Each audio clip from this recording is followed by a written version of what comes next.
అదే కదా ఏం మాట్లాడుతున్నాడు ఇక్కడ? ఏం మాట్లాడుతున్నాడండి? ఎంతో మంది అబద్ధ ప్రవక్తలు ఉన్నారు లోకములో.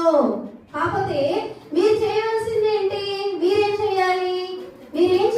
వివేచించాలి. ఏం వివేచించాలి? ఈ సహవాసం ఏం సహవాసము? ఈ సహవాసంలో ఏం జరుగుతుంది? ఏమైనా జరుగుతున్నాయా? కార్యాలు ఉన్నాయా? ఆత్మ ఉందా? ఆత్మ గలవాడు ఏంటట? చెప్పిన మాటలు చెవి గలవాడు వినుగాక ఉంది కదా అండి మరి వాక్య భాగంలో కదా అండి. ఈ సంఘం ఏంటి? ఈ సహవాసం ఏంటి? సహవాసముల బిడ్డలు ఎవరు? సహవాసముని నడిపిస్తుంది ఎవరు? లీడ్ చేస్తుంది ఎవరు? ఉపదేశిస్తుంది ఎవరు? వారు ఉన్న రీతి ఏంటి? వారు ఉన్న క్రమం ఏంటి? వారున్న స్థితి ఏంటి? వారు ఆత్మ కలిగిన వారేనా? పరిశుద్ధాత్మను పొందుకున్న వారేనా?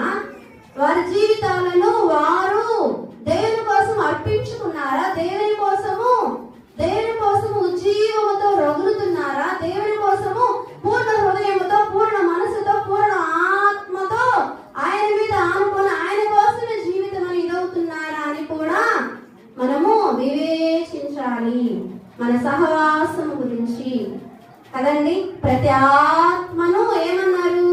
ప్రతి ఆత్మను నమ్మక. ప్రతి ఆత్మను మనం నమ్మకూడదట. ఏమి నమ్మాలి? ఆయా ఆత్మలు దేవుని సంబంధమైనవో కావో పరీక్షించుడి. ఏం లేకుండా ఉండాలా? ఆయన సహవాసంలో ఉన్నామంటే, పరిశుద్ధాత్మ కలిగి ఉన్నామంటే, రాత్రి మాట్లాడుకున్నాం కదా మనం. ఏం మాట్లాడుకున్నాము? మనం ఏ రీతిగా ఉండకూడదు?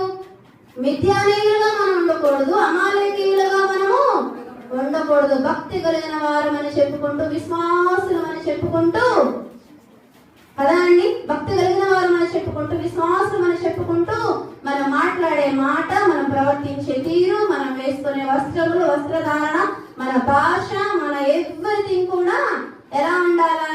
తగుమట్టుకే ఉండాలా, మాన్యముగా ఉండాలా, ఆత్మ కలిగిన వారముగా ఉండాలా కదా అండి.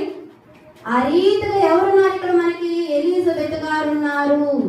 పరిశుద్ధాత్మతో నిండుకున్నారు, ఆ సహవాసంలో ఉన్నారు. పరిశుద్ధాత్మతో నిండుకునే కదా ఆవిడ వివేచించి ఆ సహవాసంలో ఉండి పరిశుద్ధాత్మతో నింపబడి ఏమంది? నువ్వు ఆశీర్వదించబడ్డావమ్మా, నా